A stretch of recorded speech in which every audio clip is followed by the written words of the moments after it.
A lot of people love to quote Reverend Martin Luther King Jr., who had often spoken about permitting the I to transcend to the thou, embracing a dangerous selflessness and asking not the question, what will happen to me, but rather the Good Samaritan question on the winding road down from Jerusalem to Jericho, taking up that Macedonian coal heard by the prophets of thus saith the Lord. What will happen to you? At least according to Reverend Martin Luther King Jr., the ultimate measure of a man is not where he stands in moments of comfort and convenience, but where he stands at times of challenge and controversy. And Democrats have warned that access to reproductive health care could become more restricted if former President Donald Trump wins election in November.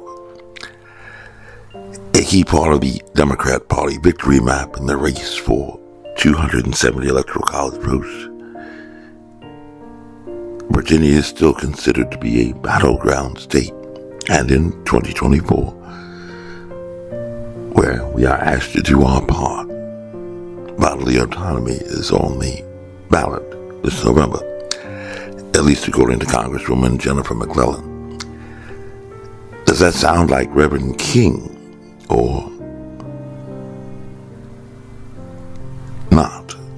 For Reverend King had said that it is an historical fact that privileged groups seldom give up their privileges voluntarily. Individuals may see the moral light and voluntarily give up their unjust posture, but as Reinhold Niebuhr has reminded us, groups tend to be more moral than individuals, and elections tend to be all about groups. According to Congresswoman McClellan, 1 out of 3 women in this country live in a state that has an abortion ban on extreme restrictions. And yet, according to Planned Parenthood, persons seeking abortion from out of state have increased by 30% since the top decision in Virginia, a key factor in their recent decision to add one more abortion center in Richmond to the 2 already there. So where do you stand on this controversial issue of abortion, defining the political divide in this election? Where do you stand in these times of challenge and controversy? Can you frame your position in the form of a legal argument, at least according to the national platform at DNC, when we do not have competent, experienced, compassionate leaders in government? The American people suffer, and as evidenced by the focus on elections and political leadership in Congress and at the White House in this election. Essentially, the issue of abortion is really not about our feelings and our beliefs and our thoughts, but rather a question of law, legal definitions, jurisprudence, just like a controversial issue wrought with much emotion, even lingering today, not necessarily reason, that had divided the nation to the point of civil war over a century and a half ago, turning on the question of how we define this property, this entity, this baby in the womb, this fetus, this clump of cells that women are apparently quite and justifiably emotional, not rational about terminating, a part of a larger discussion revolving around topics like duty, owed, reasonable care, liability, negligence, and, indeed, assumption of risk. For we're all adults, and not just children. And in a courtroom, stripped of the emotions and personal stories shared, the my body and my choice debate is further limited in language under our legal framework, coming down basically to only 2 choices: property or life. Is it property or is it life? Just like the slave question. The slaves, chattel property aboard the Amistad. Up or down vote? Are we talking about property or are we talking about a life? Does Cinque have a right to say, give me free? Is it just a medical procedure, like removing a cancerous growth, or is this a life entitled to equal protection of the laws? Life, liberty, and pursuit of happiness. Does that entity existing in a woman's womb on its middle passage merit the same rights that are afforded to animals and worthy of rescue? The message from the Democrats in this election appears to be no. Although strongly leaning blue and progressive, Virginia is still considered to be a battleground state, according to recent news reports in 2024. Bodily autonomy, it's how we're framing this issue, and it is on the ballot in November. My body and my choice, at least according to Congresswoman Jennifer McClellan, an African-American woman. 1 out of 3 women in this country live in a state that has abortion ban or extreme restrictions. The black woman legislator, who was serving as a surrogate for Vice President Kamala Harris, told a gathering of women in Connie McGowan's House of Photography at Stony Point Fashion Park. McClellan, who had led the town hall as a part of the Harris for President campaign's Fight for Reproductive Freedom Week of Action, had been joined at this gathering by Tara Gibson, the executive director of Row Your Vote, Virginia, and feminist Emily Moore, to share their own experiences with reproductive health care.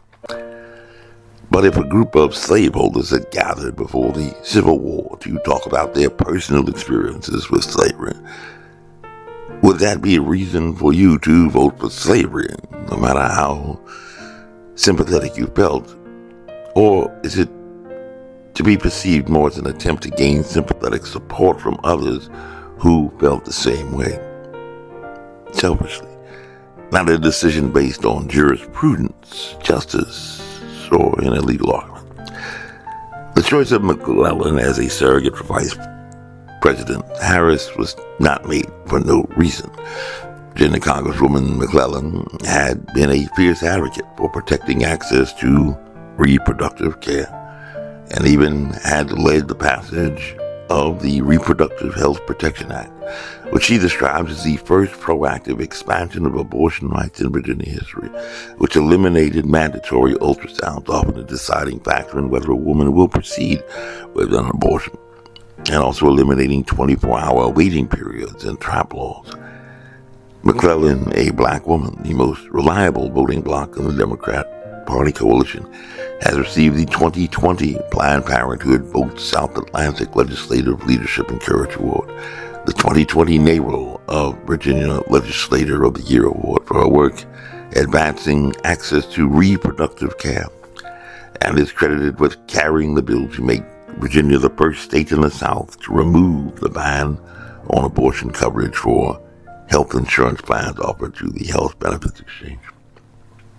In September 2019, House Majority Whip Jim Clyburn, seen as a central leadership figure in the current presidential election and supporter of the presumptive Democrat Party presidential nominee, Vice President Kamala Harris, had been invited to join Virginia's 8th Congressional District Democratic Committee to celebrate the legacies and aspirations of Dr. Martin Luther King Jr.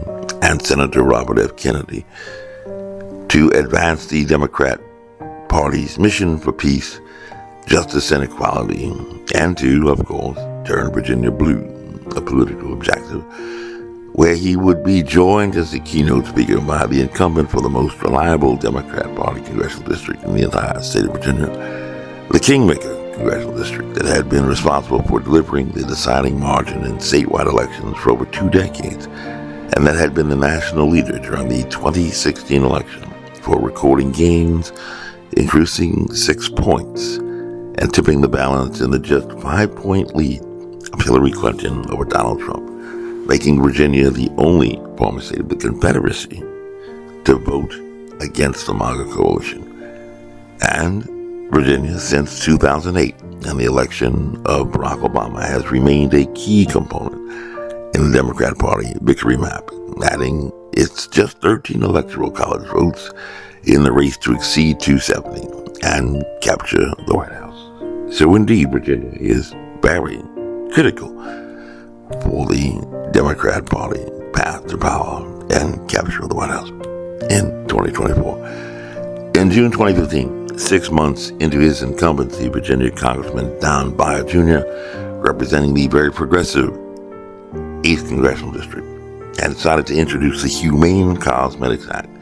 And he took this moment to say we can judge a society by how it treats its most vulnerable. And buttressing his argument with a personal touch, he said that he was a believer spurred by the writings of the moral philosopher Peter Singer, who was actually a very controversial professor at Princeton University, most known for his stance on infanticide. But Congressman Beyer embraced at this moment Singer's argument that we can and should extend these values to all species. In promoting legislation that would prohibit the use of animals in research and development projects to improve cosmetics. Essentially, that you could not put lipstick on a dog because it would be inhumane. But at least, according to the much quoted Reverend Martin Luther King Jr., the ultimate measure of a man is not where he stands in the moments of comfort and convenience, but where he stands at times of challenge and controversy. And so in November, are you going to vote for describing this object of the womb as just mere property with which an owner can do whatever she wants? Or are you going to extend these values to all creatures and ask not selfishly what will happen to me, but rather that good Samaritan question of what will happen to her or him?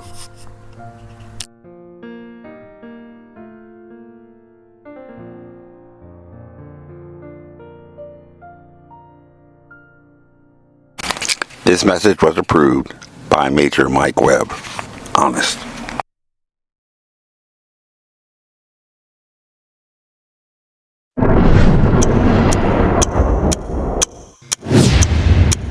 This has been a Filmways presentation, darling. And y'all go back now. Yeah.